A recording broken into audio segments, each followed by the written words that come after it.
que hay una cueva pero grandísima, entrando a Sina, igual ya tan ancha como este corral. ¿Usted ya ha estado? No.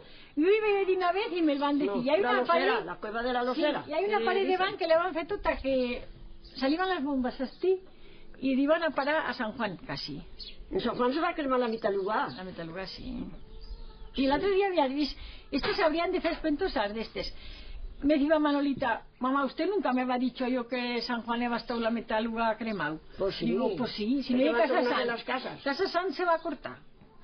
Casa Garcés y su casa Moré tenía la casa allí debajo de Casa Garcés. Tenía la casa de Moré. Y todas aquellas casas. Si acaso Casa Cólica quedaría también al en medio. No sé cómo quedaría aquello. No lo sé. Todo aquel sitio debajo de Garrotet, todo cremado. Venían las bombas militares. de allá del valle del puerto de Nasque. Y de aquí, aquí, que venían hasta aquí.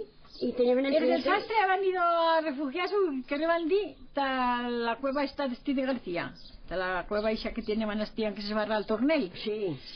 Y justo no sé si han salido, uy, que revandí, cae una bomba allí mismo. Sí. Allí mismo. Ya han caído bombas ya en estos lugares. En San Juan me ha caído muchas, Sí. Por eso el día que se va a encender la Bordalafón, que tú no sé si eras, la Bordalafón no se va a encender. Cuando van a preta fuego allá a Tisierra. Aquel día. Ah, sí, en el campo que van venir, de Saila. Sí, que van a venir, sabían esto con la uva. Pues todos eran, miembros de Cañar mismo le decía, pues que ellos no van marchar tampoco, como los nuestros tampoco. Dice que todo este montis de escrita allá, estoy prende bombas.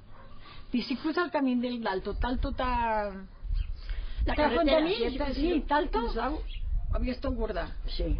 Porque aquí de encima de casa nuestra, todo esto de estiliza iban al cementerio de los moros. Cuando iban a la escuela nos lo han feito puya bien no sé cuántas veces. Allí hay, van a coger moros de, o sea, es van a coger eso. Les mandaban los frentes. Sí, les mandaban las bombas de allá, se pensaban que allí no iba a haber nadie, o sea, que aquí no iba a haber nadie. Les mandaban del puerto Saúl las metrallas para aquí y retumbaban las ti.